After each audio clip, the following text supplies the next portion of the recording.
नमस्कार, मैं अंकिता। हम कक्षा 10वीं में भूगोल विषय के पाठ 2 कृषि का अध्ययन कर रहे थे, जिसमें हमने पिछले भागों में कृषि का सामान्य परिचय, उनके प्रकार एवं मुख्य फसलों का अध्ययन किया था। भाग 4 यह वीडियो इस पाठ का अंतिम लेक्चर है, जिसमें हम प्रौद्योगिकी एवं संस्थागत सुधार का अध्ययन करेंगे। प्रौद्योगिकी और संस्थागत सुधार।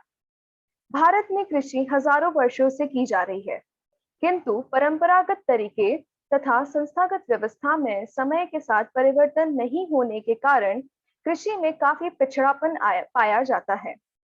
जनाधिक्य के कारण जोतों का विखंडन हुआ है। इससे कृषि कार्य आर्थिक रूप से लाभप्रद नहीं रह गया है। भारत में अधिकांश कृषि मॉनसून पर निर्भर करती है और सिंचाई के साधनों का बहुत सीमित विकास हुआ है। बढ़ती हुई जनसंख्या के लिए कृषि को अर्थव्यवस्था का विकसित अंग बनाना एक महत्वपूर्ण चुनौती है।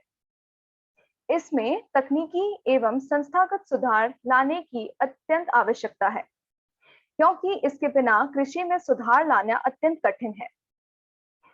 स्वतंत्रता प्राप्ति के बाद जोतों की चकबंदी, जमींदारी प्रथा की समाप्ति तथा सहकारिता को विकसित करने का भी प्रयास किया गया है।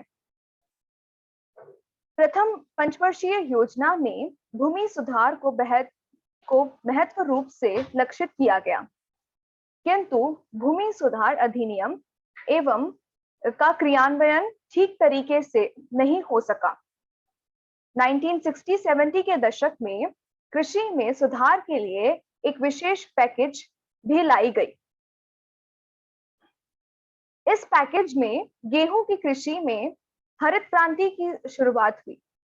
इसके अंतर्गत उन्नत किस्म के संकर बीज, HIV सीड्स, रासायनिक खाद, सिंचाई, कीटनाशक आदि का व्यापक प्रयोग कर खाद्य उत्पादन में अप्रत्याशित वृद्धि की गई तथा खाद्य सुरक्षा में यह एक मील का पत्थर साबित हुआ। इसी दौरान श्वेत क्रांति, ऑपरेशन फंड भी लाई गई, जिसके अंतर्गत दुग्ध उत्पादन में अप्रत्याशित वृद्धि हुई। इस क्रांति के आगे बढ़ने में सहकारिता विभाग पर भारत सरकार ने काफी ध्यान दिया। 1980 व 90 के दशक में व्यापक भूमि विकास कार्यक्रम शुरू हुआ। इसमें संस्थागत तथा तकनीकी विकास कार्यक्रम पर विशेष ध्यान दिया गया। वर्षाधीन क्षेत्रों की कृषि की उन्नति का इसमें विशेष प्रयास किया गया। प्राकृतिक आपदाओं में होने वाली क्षति से किसानों को सुरक्षित करने के लिए फसल बीमा योजना लागू की गई। किसानों को कम दर पर ऋण उपलब्ध कराने के लिए ग्रामीण बैंक, सहकारी समितियां एवं अन्य बैंक स्थापित किए गए। भारत सरकार ने किसान क्रेडिट फंड और व्यक्तिगत दुर्घटना योजना PAIS लागू किया गया। इसके अलावा दूरदर्शन और आकाशवाणी पर कृषि से संबंधित जानकारियों को विभिन्न कार्यक्रमों के माध्यम से प्रसारित किया गया। बिचौलियों के शोषण से किसानों को सुरक्षित करने के लिए न्यूनतम समर्थन मूल्य एवं महत्वपूर्ण फसलों के लिए लाभदायक खरीद मूल्य की सरकार घोषणा करती है। कृषि का राष्ट्रीय अर्थव्यवस्था, रोजगार एवं उत्पादन में योगदान। भारत कृषि प्रधान देश होने के कारण भारतीय कृषि अर्थव्यवस्था में नींव के पत्थर की भांति महत्व रखता है। 2001 में देश की लगभग 63% जनसंख्या कृषि में रोजगार प्राप्त की, किंतु स्वतंत्रता प्राप्ति के बाद से आज तक सकल घरेलू उत्पाद में कृषि का योगदान लगातार घट रहा है, जो एक चिंता का विषय है। कृषि में गिरावट समाज के अन्य क्षेत्रों में गिरावट लाएगा तथा यह क्षेत्रीय विभिन्नता को बढ़ावा देगा।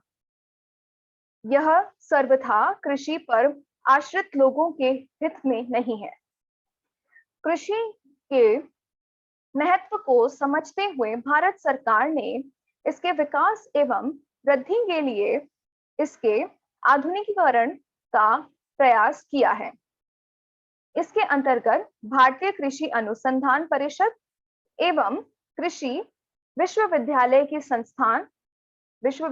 की स्थापना, पशु चिकित्सा सेवा एवं पशु प्रजनन केंद्र की स्थापना, बागबानी विकास, मौसम विभाग और मौसम के पूर्वानुमान के क्षेत्र में अनुसंधान और विकास आदि को प्राथमिकता दी गई है।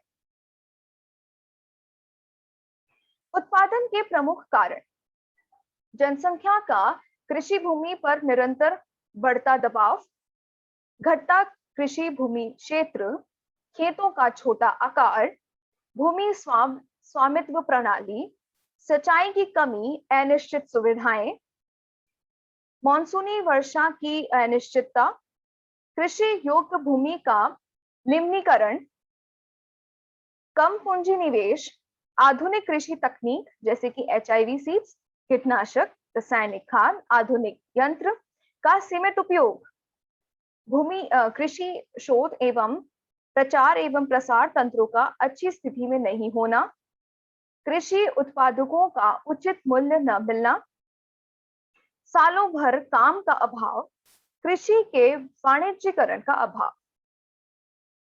वैश्वीकरण का भारतीय कृषि पर बहुत प्रभाव पड़ रहा है। वैश्वीकरण का अर्थ है देश की अर्थव्यवस्था का विश्व की अर्थव्यवस्था के साथ जुड़ना। इसने भारतीय बाजार को विश्व के बाजार के लिए खोल दिया है। अंतरराष्ट्रीय व्यापार पर सरकारी तंत्र को पकड़ ढीली हो गई है। अब विदेशी उत्पादक, जिसमें कृषिगत उत्पादन भी शामिल है, आसानी से भारत में बेचे जा सकते हैं। इस अंतरराष्ट्रीय प्रतिस्पर्धा से भारतीय किसान को एक बहुत बड़ी चुनौती का सामना करना पड़ रहा है। भारतीय कृषि कई प्रकार की समस्याओं से जूझ रही है।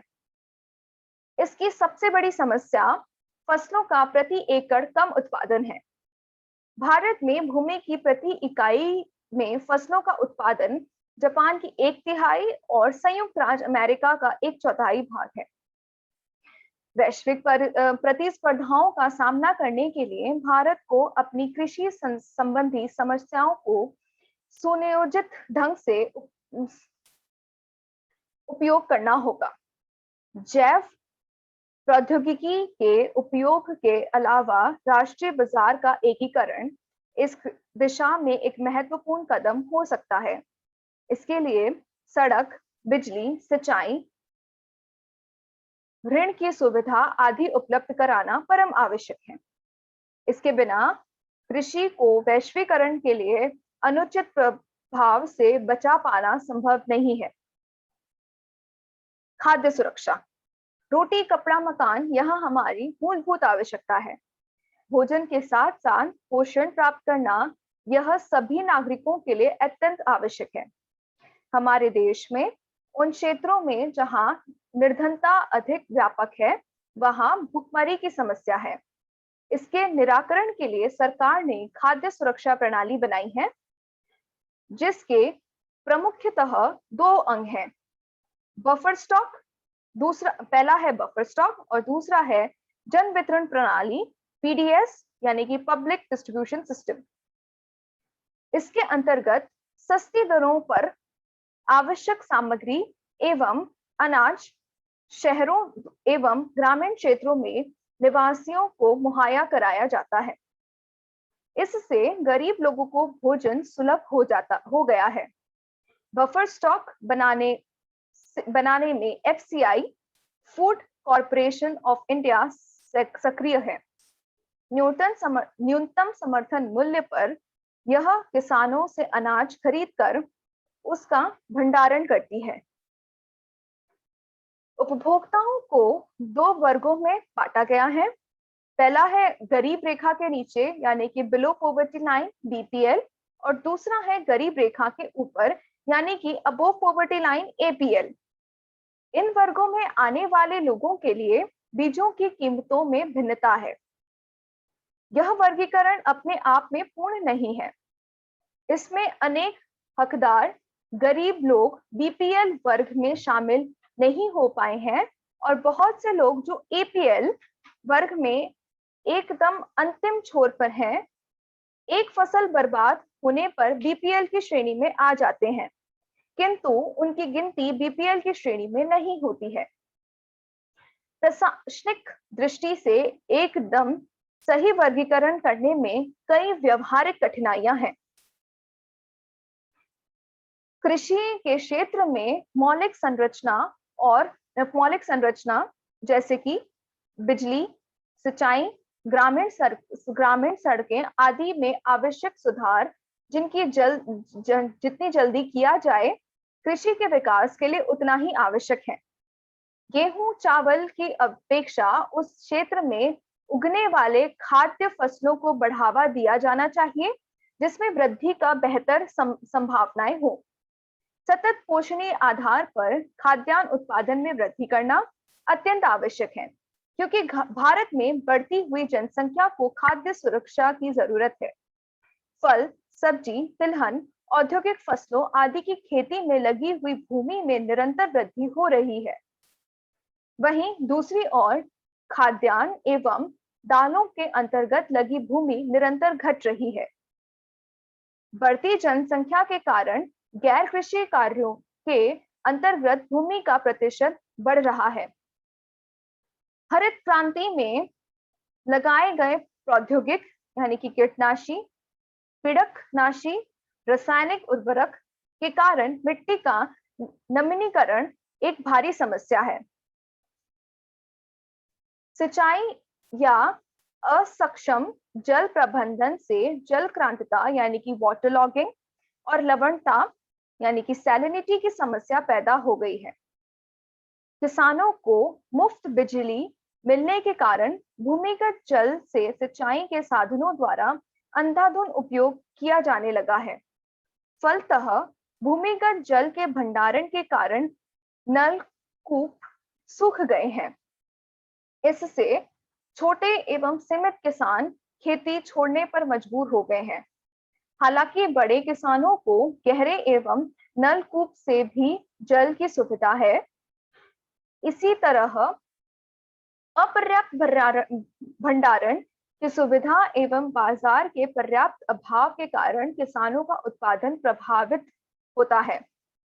किसानों को इस तरह दोहरा नुकसान उठाना पड़ता है।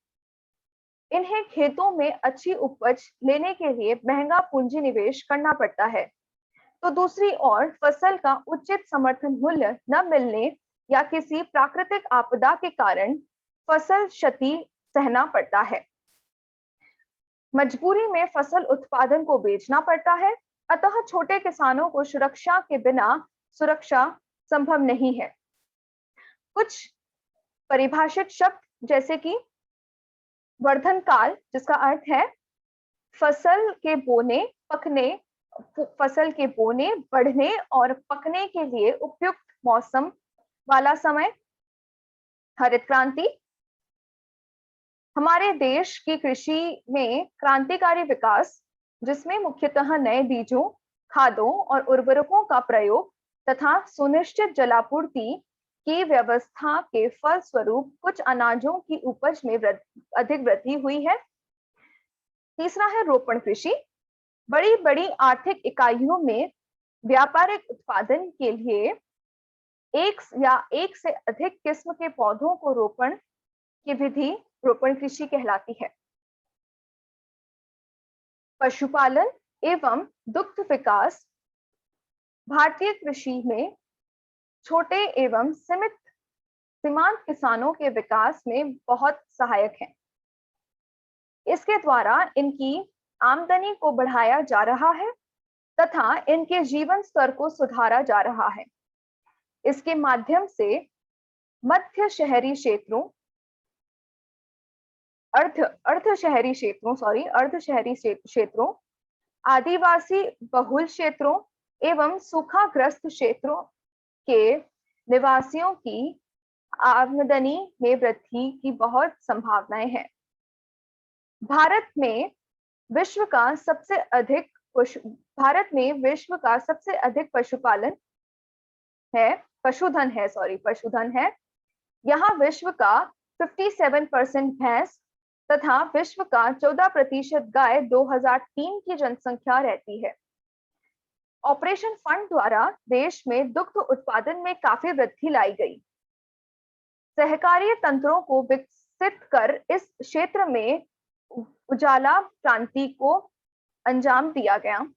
बिहार में सुधा दुग्ध सहकारी समिति इस क्षेत्र में किसानों के लिए कार्यरत है। बागवानी कृषि का भी विकल्प अब भारतीय किसान के क्षितिज पर चमक रहा है। स्वयं सहायता समूह, स्वयंसेवी संगठन एक क्षेत्र में काम कर रहे हैं। सब्जियों, फलों, फूलों और औद्योगिक जड़ी बूटियों आदि की कृषि काफी जोर पकड़ते जा रही है। धन्यवाद।